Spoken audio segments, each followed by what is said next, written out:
Hello and welcome to this YouTube game preview on Kevin Max Sports. I have a very special guest, my good friend Brendan McGeer from the Woonsocket Call, Pawtucket Times, and all things Blackstone Valley. Brendan, how are you? Kevin, this is an honor to be here. Usually we've seen each other probably a dozen times by now at the dunk, but this is the only way right now to have contact, and hopefully it's not forever. Yeah, those days are over for now, but hopefully returning in 2021 next year, but we'll see it. In the meantime, we have some breaking news. We certainly gathered here to talk Friars and Creighton, a huge game for PC tonight, but you follow high school sports in Rhode Island as close as anybody, and we have some important news this morning from the Rhode Island Scholastic League, and is it the Department of Health, the Department of Environmental Management, who actually made this call from the state that high school competition can start up again as early as this week, this Friday?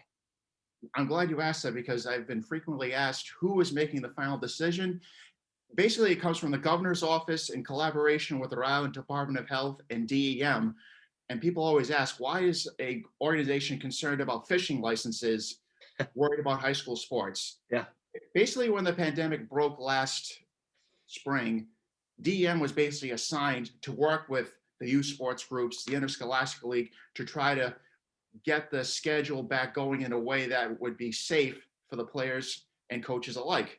And they've been with the Interscholastic League every step of the way, and today's announcement is no exception. You know, I got an email from from Janet Coit, who is the head of DEM, basically saying everything's a go in terms of in-state competition. Mm-hmm. And it's basketball, hockey, gymnastics, and track. Is that correct?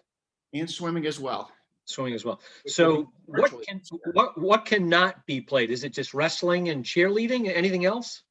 That's it right now. Wrestling has been moved to, season 4, which would be the traditional spring season.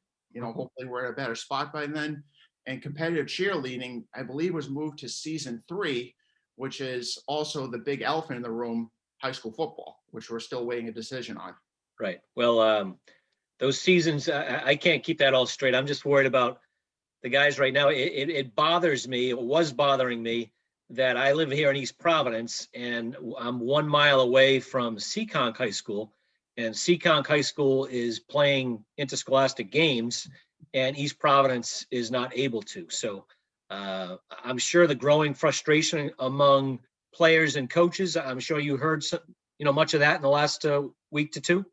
Oh, absolutely. It's every message I put out there, every article I put out there has been accompanied by groans, a little sarcasm, wondering why aren't we starting? And you're right, Kevin. People have looked to Massachusetts and saying they're playing, they're our neighbors.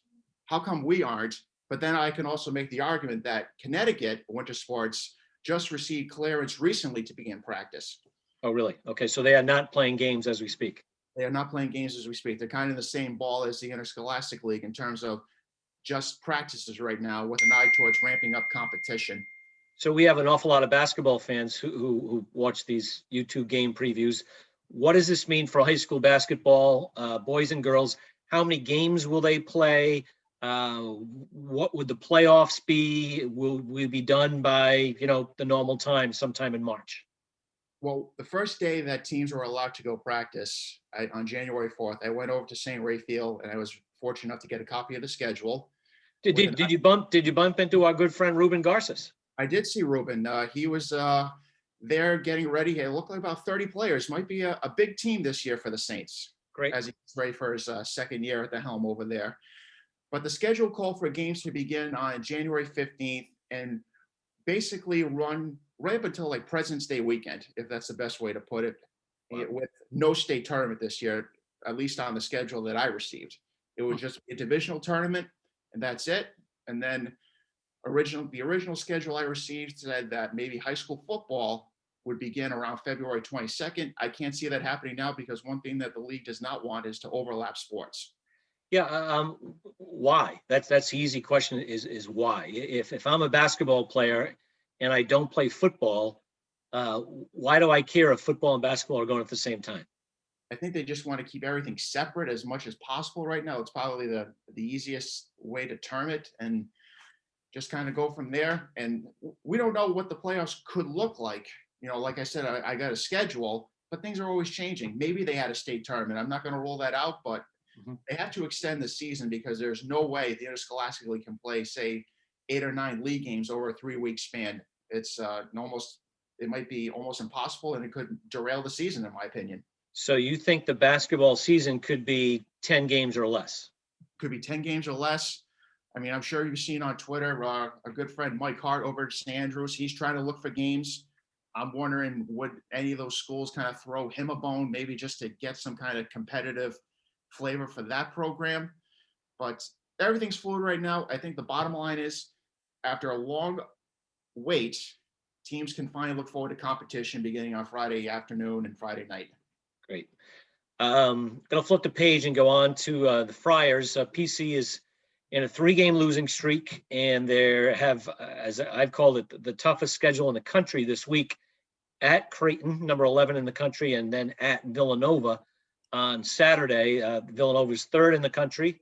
We'll get to that in a bit, but Creighton, obviously Creighton's one of the better teams around, beat the Friars in an exciting game at Alumni Hall that, in all honesty, the Friars were fortunate to keep close. It came down to the very last play, but Creighton kind of dominated that game, certainly had it in control.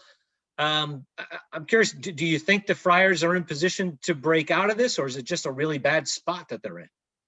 I think it's a tough spot being on the road for a 3rd straight game and then a 4th one looming on Saturday. It's the Big East, and you're facing right now the 2 top teams. Poll wise, I believe they were picked 1-2 in the preseason poll. It's just a very tough spot, but maybe I'm clinging to the memories of last year when this Friar team struggled at this time a year ago, and then they finally got on a roll. Maybe this is the opportunity. Ed Cooley's always hung his hat on his teams playing well on the road. Granted, losses of Xavier and Marquette might diminish that thought a little bit, but I think what Ed Cooley is stressing to his guys is that it's a land of opportunity right now. We have a chance to really jump back into the Big East right now. No, there's no question. Give the Friars 2 wins here, and then all of a sudden they're in the top 50 in the net, zooming up the Big East rankings and really needing where you need to be down the stretch. But, they haven't lost 4 in a row in 8 years. So it's I wouldn't say a do or die moment, but you almost can't lose these next 2 games. I feel like the worst thing you can do is a split. You mean the best thing? It might be the best thing you can do. But it's a land of opportunity, and the biggest issue to me right now is the health of Jared Bynum. Ed Cooley was on your radio show last night. He was on the coach's show on Monday night. It didn't sound optimistic about whether he was going to have his starting point guard available for Creighton tonight. Right. No, not optimistic at all. I'd be shocked, actually. Pretty much he said he doesn't want to risk it because one more injury to a strained groin, it could be done for the entire season. Puts an awful lot of emphasis, again, on freshman Allen Breed. I also think, to be honest with you, I really hope, because I think he's we don't get to see practice, but I can't imagine that he hasn't deserved a little bit of an inkling of time, and that's in Bryson Goodine. We really haven't seen him at all. And, he plays a position where the Friars are struggling. So I can't imagine that. That said, tough to put someone like that in a position like this at the number 11 team in the country. But at this point, I'm willing to try anything. I'm willing to try anything for the main reason I don't want to sacrifice David Duke. Yeah. The game against Xavier, he had 30 points, but I believe he had 5 turnovers. The game against Marquette, 9 assists, 1 turnover. He didn't shoot the ball very well. Mm-hmm. You can't sacrifice David Duke to the point where you're really burning the midnight oil and taking away from what he should be doing, which is setting the tone from a scoring perspective. But then you go look at Allen Breed and Bryson.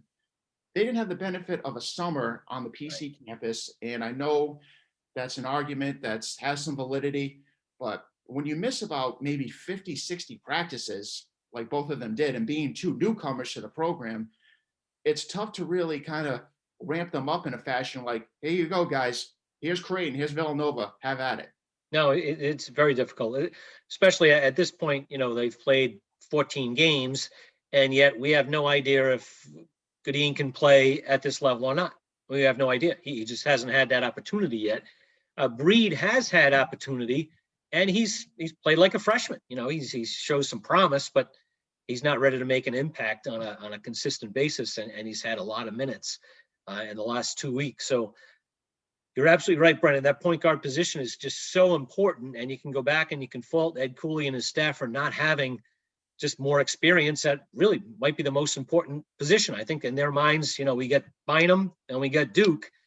Well, that's fine, but to ask Duke to play point guard, initiate offense, execute offense, and be the leading scorer, it's a heavy load.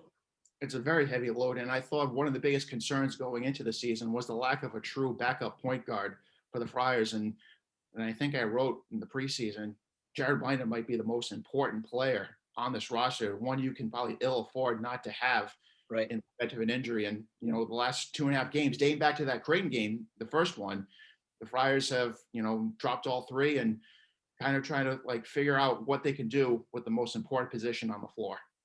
Last one, it seems as if the Friars, they seem to dictate the tempo when they play Creighton. Creighton likes to go up and down. They're not as freewheeling as they've been in the last few years. Denzel Mahoney, Christian Bishop, they're much more physical. I like this team a little better than I've liked the last couple, although they still lack, that 6'9", 6'10", big board guy inside. That said, Providence seems to dictate the tempo.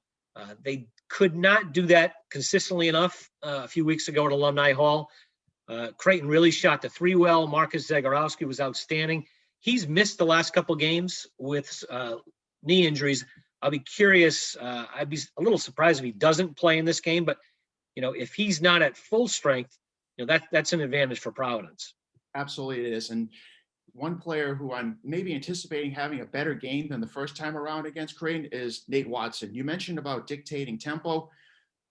Obviously with the point guard situation being as, a tough read as it is right now, I would throw the ball into Nate, try to establish him down low and kind of work inside, outside, just let him kind of go to work inside against Creighton. Like you said, I think they're a better defensive team than they have shown in recent years, but I would think that Nate Watson's probably chomping at the bit to see if he can redeem himself from the first game against Creighton. Hey, Brendan, I got some good news. I'm a endorser for Dunkin' these days, and if the game was at 9:00, you probably would have to run out to your local Dunkin' and get the best brew you can find. Now, it's a 7:00 game, so Friar fans, don't look for John and Joe or FS1 at 9:00. Don't look at your little schedule cards. It's been moved to 7. So I'm sure for a newspaper guy like yourself, Brendan, that is excellent news. It's excellent news. And also probably looking ahead to Saturday, we should mention originally PC Villanova was at 8:00, which is probably a worse death sentence for a newspaper guy. Moved to 2:30 in the afternoon. How about that? Perfect. And you can have a pandemic dinner at about 6:30. So good for you. Absolutely. What a treat the Big East gave us, Kevin. Absolutely. Brendan, thanks very much, and we'll catch up soon. Absolutely, Kevin. Thank you so much. Welcome.